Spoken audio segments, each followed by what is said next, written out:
I am trying to get into watches. I don't know anything about watches, so I wanted to get some guidance, some mentorship, and everyone told me to talk to you.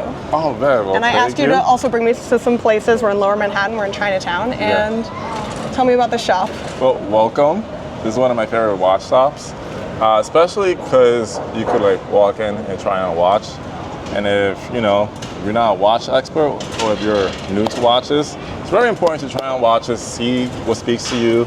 That's always my best advice. Just go with the flow, try on the watch, and there's a plethora of options. Yeah, so we're going to try to squeeze in there. Oh, but first, quickly tell us who you are and maybe a little bit about how you got into watches. I'll ask you more questions about yourself later. I'm Elias Marte. I'm a lifelong New Yorker. I'm also one of the partners at Fargo's Marketplace. I'm a watch enthusiast. I've been a watch enthusiast for a really long time. I've been actively collecting watches since around 2010, 2012. Okay, cool. Yeah. But I got introduced into watches much before, when I was a kid. And now, besides being an enthusiast, a lot of times when you're an enthusiast, you also end up being a dealer. Yeah. So I've been curating watches that are affordable, under $1,000 for the most part. So you'll see some of my watches that I have curated as well. Yeah, I asked particularly if we could potentially find a watch under $250. We have to up it up. Yeah, I think we're gonna do 330, 300. Yeah. And that you think is a good point for a starter watch? Yeah. Somebody took my picture, they owe me money. Okay. Let's see. All right, let's see what we can find at our first stop. Yeah. Hi, how are you? I'm good. I'm doing. This is who we're doing a video. Yeah. My favorite watch store. Yeah.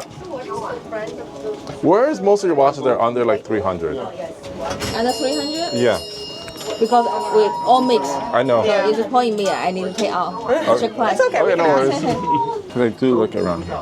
Because I'm very attracted to a pile like this, to be honest. Yeah, it's awesome because it makes you want to dig. Yeah. See, look, it's 99 firm. Yeah. So, $90. So, there's stuff going on. And it's not all vintage maybe, but it's all used. Yes, correct. Yeah. Yeah. See? That's easy everyday. Thank you. No worries.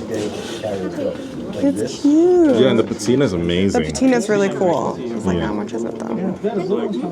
Oh yeah, it's $800. Is that a 7?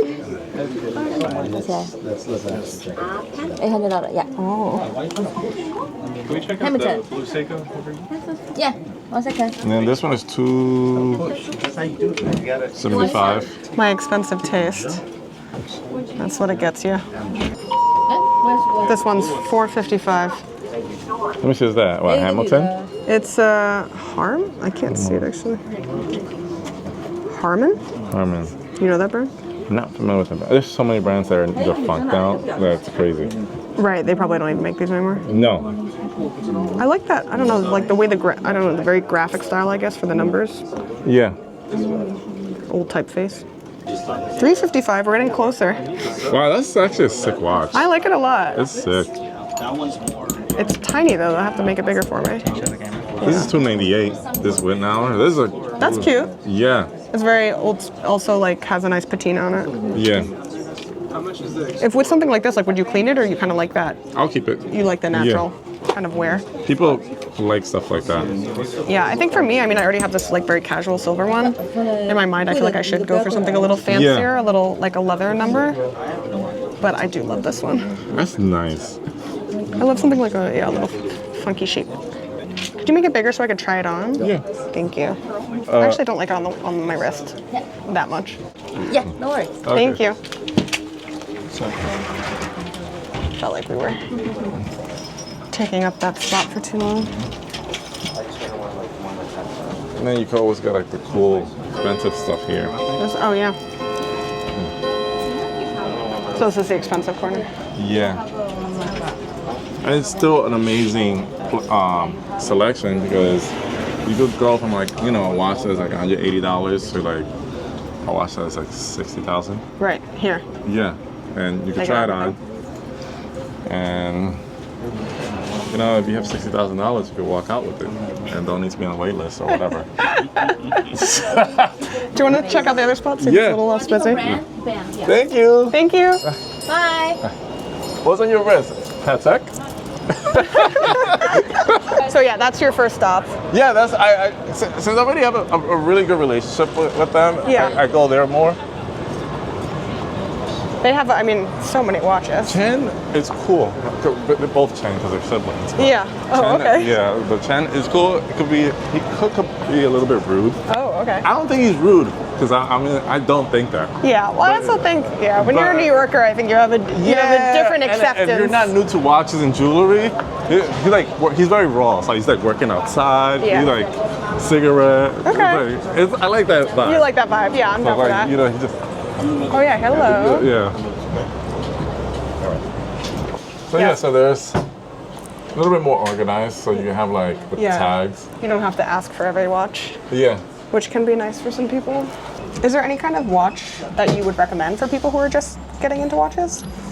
I don't because it should so- be something that should speak to you. Yeah. So you think know. they should focus on the visual and the style kind of Visual, the lifestyle. Yeah. If you're a doctor, you may want a waterproof watch. I see. If you're gonna wear it at the hospital a lot. This one is $398. first? Yeah, I wouldn't mind even just having a Timex, you know? Timex is cool.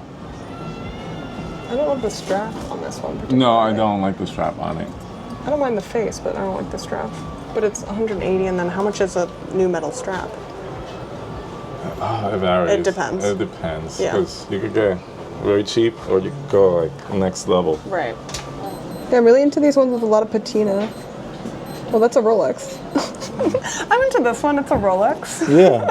That's an amazing patina. Yeah. Oh my god, I love the ones that look so old. Yeah. Yeah, right here. I think there's a lot of good value with Longines. It's one of my favorite watch brands, Which one is it? Longines.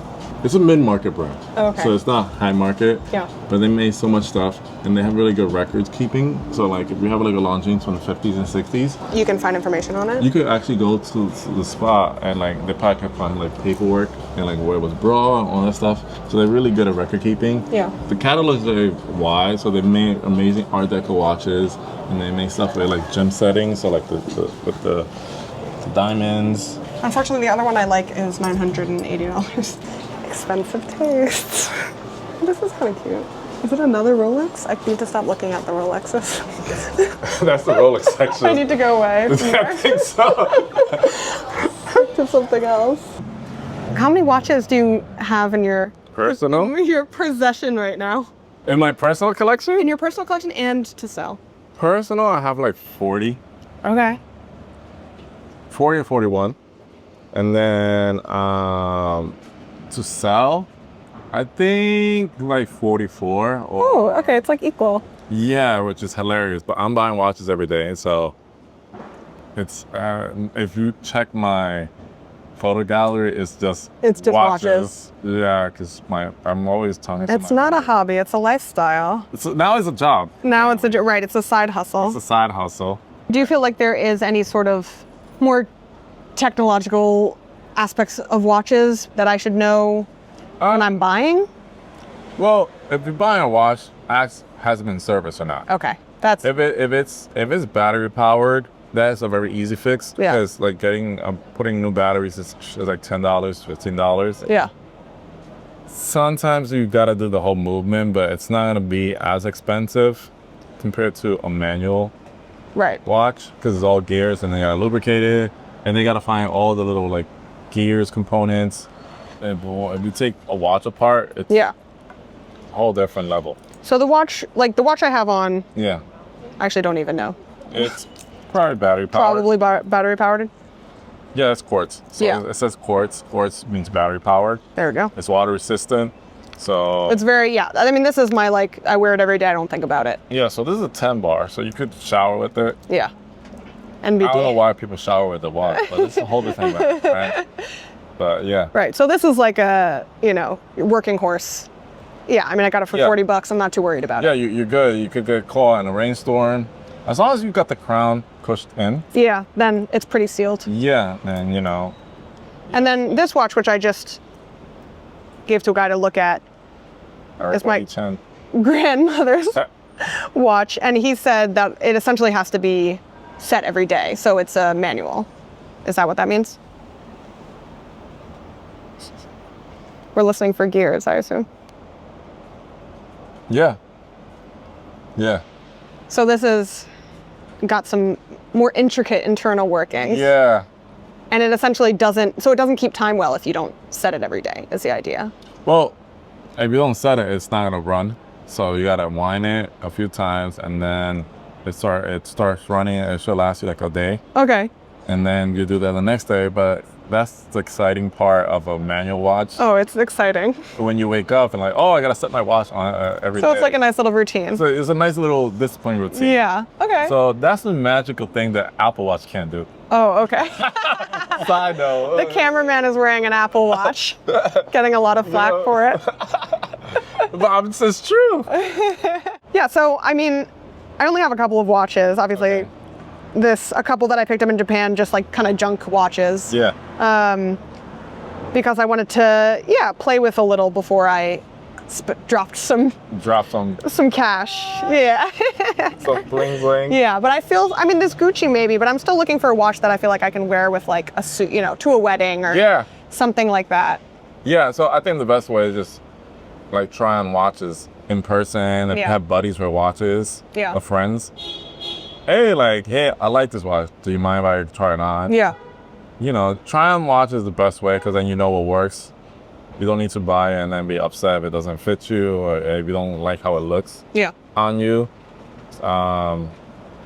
You got to get out and try on watches. As much as everything is so internet, everything's online, you can't replicate the service of the experience of putting this on, see if it's heavy, all that stuff, and then you make that decision if it fits with your lifestyle. Right. So for people, unfortunately, who don't live in New York City and really don't have access to watches in person, in more rural areas, do you have any tips for like shopping online?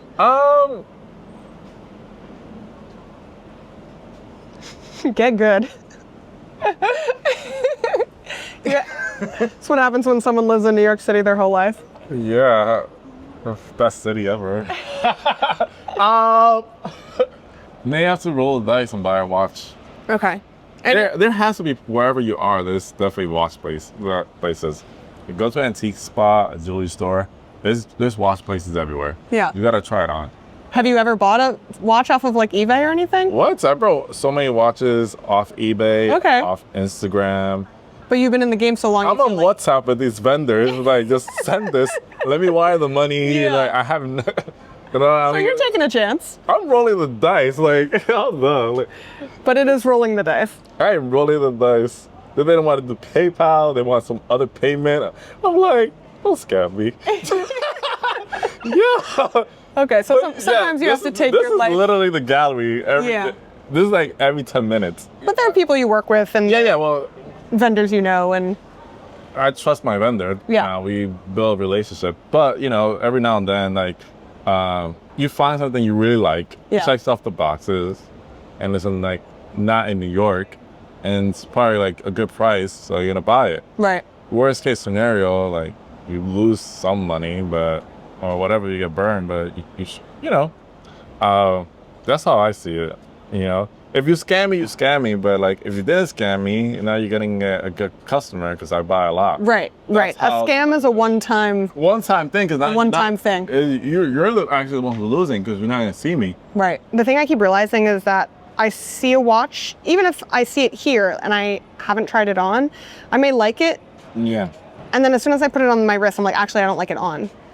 Okay. And I can't figure out how to bridge that gap, and that's what makes me hesitate buying online, because I'm like, even if I like something visually, for some reason when I see it on my hand, I feel totally differently.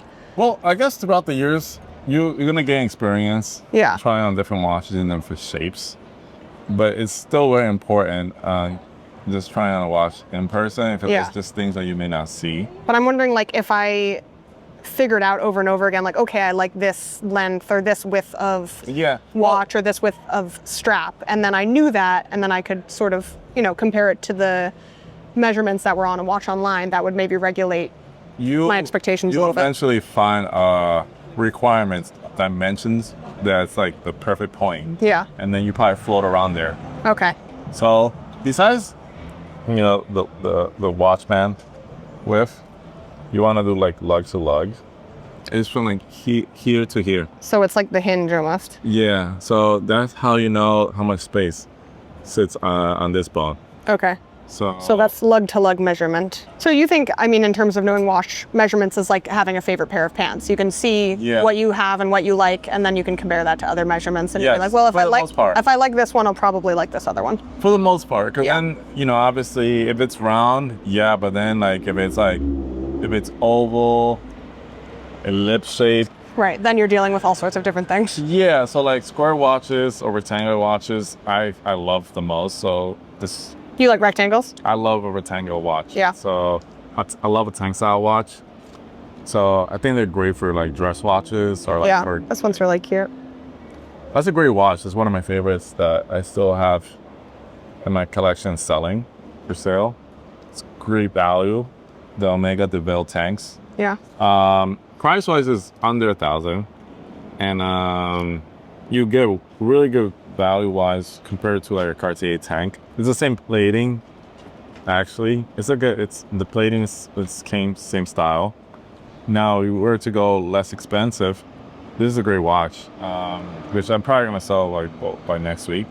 It's $240. You have some interest in it already? Yeah, just they're asking silly questions like box of papers. I'm like, you're not asking the right questions. What do you think people should be asking? Like, is the watch running? Is the watch running? Has it been serviced? Yeah, so it has a fresh battery. It's running, as you see, it's ticking. Yeah. You think people are too focused on? I think because of the whole, now watches are on TikTok. Yeah. People see all box and papers. Box and papers don't really prove anything because, like, let's say, full 50 try it on everything. You go on eBay and buy a whole pack of papers from like the 60s or the 70s, and they're like forged the signature. Sure. And you could buy a Rolex box, and now I could just tell you, I got box and papers. Yeah. And what did that prove? So in terms of like making sure things are real, do you think it's more just about trusting your seller? Go with a true vendor, like an honest vendor. Always trust a vendor. Now, open up the watch. If you could, like, open up the watch, see what's the inside of it. That's how I started buying my watches. I would have them be open. You would just have them open, look into it. Yeah, so maybe I could open. But even if you're not that knowledgeable, you can. Well, a lot of the old watches were stamped, so. But you would have them open it up and look in the inside. You can see the case. If it's manual, there's usually engravings. You can look at the movement. The movement is gonna say the name and all that stuff. You can always cross-reference and like look it up. That's what I did like in 2012. When I got some of my vintage watches, I would like have them, hey, I'm interested in this watch. Treat watches like cars. Like if you're gonna buy a car, you're gonna like go under the hood, I hope. Not gonna like just exchange funds and like be out. Yeah. So that's the mindset. Treat watches like you're buying a used car. Go under the hood, see if it's running, take it for a spin. If you don't know, you can look up the same model. Yeah. And you can just compare that way. Compare the movements. Yeah. And the stamping should be the same. If you're buying a watch and like it's from like 3 years old and it's like a Rolex, I think you should have. Might as well have the box and papers. Yeah, because it's not that old. We should be recycling in this era. Yeah. Might as well hang on to it. You know, like people don't recycle in the 70s. Right. You could like reduce, reuse your box and papers. Oh, these are for sale? We're doing like we're doing a video, but you can look. I want to take a look. Yeah, go ahead. It's a look. I love vintage watches. That's all we're doing is vintage watches. Yeah. Do you have a Cartier anywhere? On my wrist. Okay. There you go. It's an octagon, so they don't make this one. Yeah. Is that automatic? This one is manual. That's manual. Manual from the 40s, salmon dial. That's amazing. Rose gold. But these are all, I do affordable vintage watches under $1,000, so I like getting people into a low entry point. Yeah. Do you have I don't have a website, but do you have Cartiers for sale? Not right now. Any Cartier watches that you like? I like the Panthers. Yeah, I want the Panther. Right, I want a Panther. I want a two-tone. So I saw one, actually I have a friend who lives in China and he sent me a photo of one he found in a vintage store in China. Okay. And I was like, buy it. Yeah. And by the time he like was gonna buy it, it was already sold. Oh, Panther's an amazing watch. They go quick. They go quick. They're very popular. They're hard to find. Yeah. Anyways, awesome. Take care. Thanks. Thank you. Then like this is what, like 100 or 50. Yeah, I mean, I think that's great because I think, you know, on one hand, the cost is obviously a huge barrier to people wanting to get into watches, but also just the amount of knowledge they feel like they need, or to not get scammed, or just to know what's a good price and what's a good watch. And so yeah, I just wanted to talk to someone, especially I appreciate that you're providing good watches for good prices. Yeah, all of these are, I love Seiko, so Seiko's one of my favorite watch brands. Right. Same here. So they're like Toyota. They're like the Toyota watches. They can do everything. You could get luxury, Lexus. You could get a supercar. You could get like a right, and then you can get a sedan. $40 Alba. Yeah, you could get. Yeah, they got Alba. They got Loris. They got Pulsar. They got so many little sub brands. Yeah. So I do carry a lot of like Seiko Dosei's, which are Seikos that came out in the 80s. They're Japan only. Is that this one or? This one, yeah, it has Dose at the bottom. Right. And it's like good plating. So even though it's a watch from the 80s, the plating is actually thick, so it should last you a while. You think that's a nice, good price, good watch? Yeah, so I usually sell these for $280. And these are manual? This is Quartz. Oh, this is Quartz. I only got 3 manual.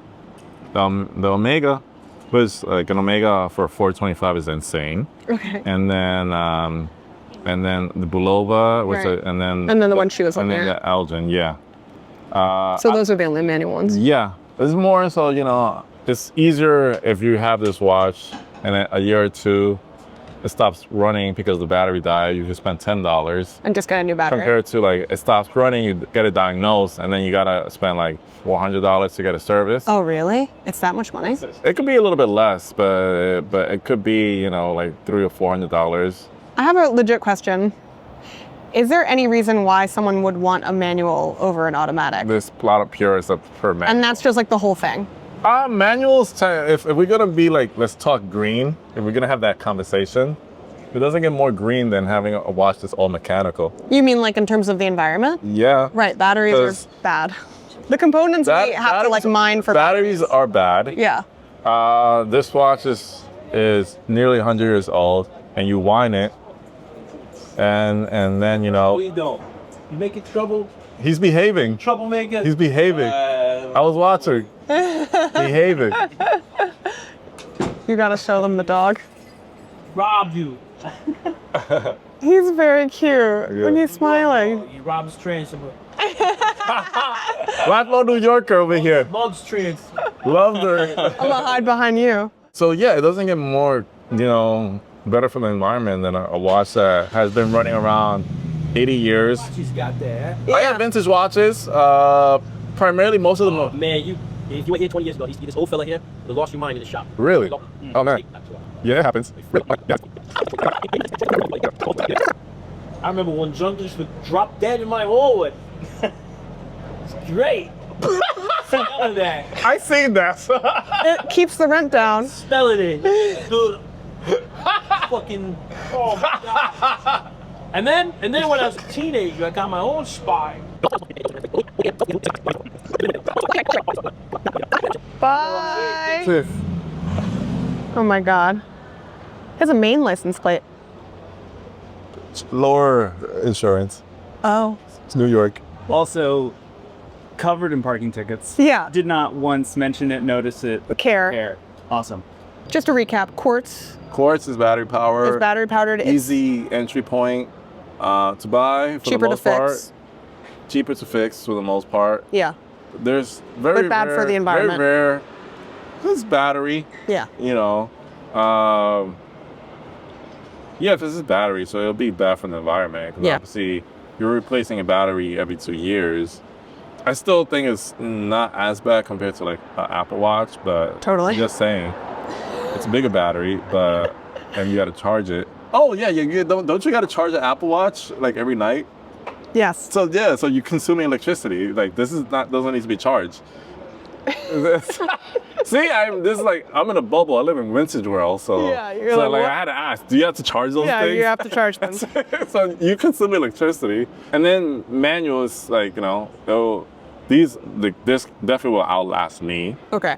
I just gotta service it, and whoever buys it, they'll service it. So like this, watches like these are great. Like if you want like a family member to like hold on to it. Right. So there is obviously a little bit of I don't know, like an aura, I would say, around a manual watch. Yeah, you wind it every day. That some people really, really like and respect, but it's just up to you and what you can afford and what you And then obviously there's want. automatic, which is like, it works by, there's like gears and weights that when you move it, like, you know, it's running. Okay. But I don't really have those in my collection. And then it's funny, one of the most exclusive watch brands, FP Journe, where people have a wait list and all that stuff. It's not even a wait, it's crazy, like entry point. You gotta like know somebody. Oh, really? Know somebody. To get in. Yeah, which is I think somewhat cool. Yeah. Because then you're gonna appreciate the brand a lot. One of the most popular models, which I forget the name, is Quartz. It's Quartz. It's a Quartz model, so you're spending a shitload of money on a Quartz watch. Yeah. Nothing wrong with that, but I'm just saying that just... Right. It's not a one-to-one. It's not always there's the most expensive. There's people that want a FP Journe. Yeah. Like, and it's a Quartz watch. So, battery power. You know, there's nothing wrong with battery power. There was a time that the Seiko ruled the world, and it's called a Quartz crisis. And it was like the Swedish brands didn't really master battery power technology. Oh, really? Yeah, and Japanese did. And they pretty much took a lot of brands out of business. Because they were just they had that cornering the market. And a lot of the European watch brands couldn't transition from like manual to quartz. So stuff like that made a lot of watch brands fall under in the 80s. A lot of brands just disappeared that were European. And that's because there was consumer interest in quartz. Yeah. And they just stopped buying manual because they were like, it's too much work, it's too finicky. That was just the technology, it was just better. Technically, quartz keeps better time. Oh, yeah. So it's going to be off way less on the seconds. Manual, they lose or gain seconds, and that's just part of the game. Yeah. Them being old.